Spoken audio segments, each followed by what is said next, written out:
ओम श्री परमात्मने नमः. ज्ञानदेवांचा आत्मसंवाद. मंगलाचरण. श्लोक 3. सद्गुरु निवृत्तीनाथांना वंदन केल्यावर ज्ञानदेव आता शिवशक्तींना वंदन करत आहेत. श्लोक 3. सार्धम केन च कस्यार्धम शिवयो समरूपिणोः ज्ञातुम न शक्यते लग्नम इति द्वैत छलान्मुहुः. सार्धम केन च कस्य अर्धम शिवयोः समरूपिणोः ज्ञातुम न शक्यते लग्नम इति द्वैत छलात मुहुः. अशी त्याची संधिफोड होईल.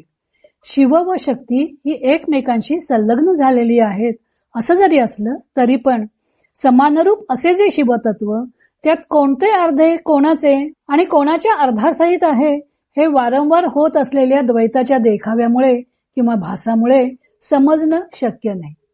स्वामी स्वरूपानंद अभंग रूपांतरात म्हणतात, नित्यम द्वैतमिषे भासती जी भिन्न एकची असोन शिवशक्ती. तेथे कोण होय कोणाशी संलग्न कोणाचे की कोण अर्ध होय. संबंध गहन जाणेल हा कोण ज्ञाता ज्ञेय ज्ञान एक जेथे. आता आपण याचं विवरण बघूया. ज्ञानदेव नाथ संप्रदाय. मुळात नाथ संप्रदाय हा शैव संप्रदाय आहे. त्यामुळे ज्ञानदेवांनी पुढच्या श्लोकात शिव पार्वतींना वंदन केलेले आहे. शिवयोः समरूपिणोः. शिव व शक्ती ही समरूप आहेत. ते ऐक्य भावनेनेच नांदत असतात. परमात्म तत्व अखंड एकरस आहे. द्वैत छलात ज्यावेळी परमात्म्याला स्वरूपावलोकनाची इच्छा झाली त्यावेळी ते शिव व शक्ती या दोन रूपात विभक्त झाले. त्यातील शिव हा ज्ञानस्वरूप आहे तर शक्ती ही क्रियास्वरूप आहे. ही दोन तत्व एकमेकांशी संलग्न होऊन सृष्टी रचनेस कारणीभूत झालेली आहेत. त्यातील शिव हा ज्ञानरूपाने व शक्ती ही क्रियारूपाने. त्यामुळे सृष्टीत हे द्वैतच सर्वत्र नांदत असल्याचा आभास होतो. संस्कृतमध्ये छल म्हणजे कपट, फसवणे, निमित्त असे अनेक अर्थ आहेत. हे मिथून वास्तविक एक असूनही त्यांच्यात ऐक्य असूनही द्वैत असल्याचं भासवतं. जणू काही कपट करतं, फसवतं. म्हणून ज्ञानदेवांनी द्वैतच्छल असं त्यांचं सार्थ वर्णन केलेलं आहे. शिवशक्ती अर्धनारी नटेश्वर रूपात जगात प्रसिद्ध आहेत. ही शांकरी विद्येची उपास्य मूर्ती आहे. या मूर्तीत उजवे अर्ध अंग शिवाचं असतं तर डावं अर्ध अंग शक्तीचं असतं.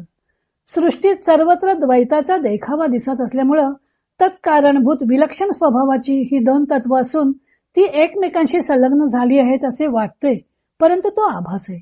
शिवाय ती स्वरूपतः समान आहे. त्यामुळे दोघांच्या संयोगात कोणता भाग कोणाचा आहे हे ओळखता येत नाही.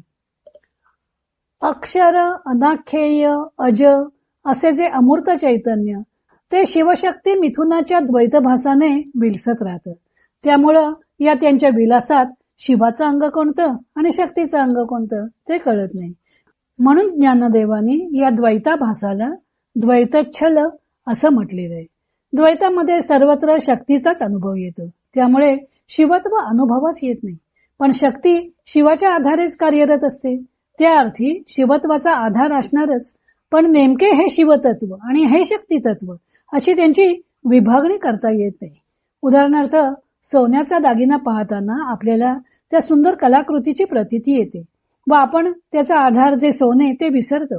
दागिन्यावर असलेल्या कलाकुसरीत आपल्याला हे सोने आणि ही कलाकुसर असा भेद करता येत नाही. दोन्ही एकरूपच आहेत. संपूर्ण कलाकुसर ही सोनच आहे. त्याप्रमाणे द्वैतात केवळ शक्तीचाच प्रत्यय येतो.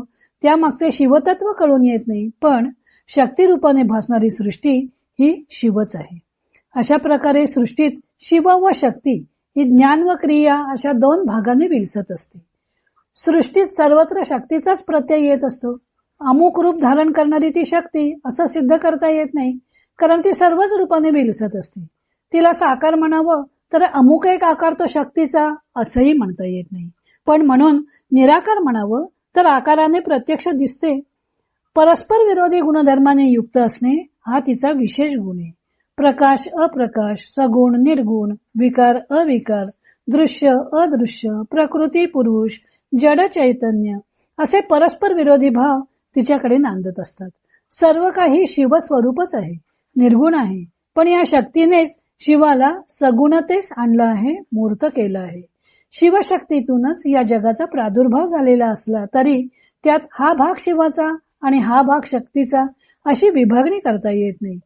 शिव व शक्ती युगुल समरूप आहे, एकसारखं आहे, पण म्हणून ते एकच म्हणावे तर ते द्विविध रूपानं सारखं सळसळत असतं.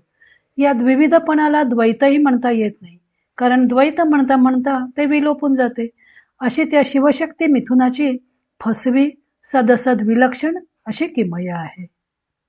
म्हणून ज्ञानदेव कोणाचे अर्ध अंग कोणाशी संलग्न झालं आहे ते सांगता येत नाही असं म्हणतात. हे शिवशक्तीचं स्वरूप स्पष्ट केल्यावर ज्ञानदेव पुढील श्लोकात शिवशक्तींना वंदन करत आहेत. तो भाग आपण उद्या पाहू. इतर अनेक ग्रंथांचा आधार घेऊन संत ज्ञानदेवांच्या अमृतानुभव या ग्रंथाचं लेखन व वाचन सौ मनीषा अभ्यंकर मिरज यांनी केलं आहे.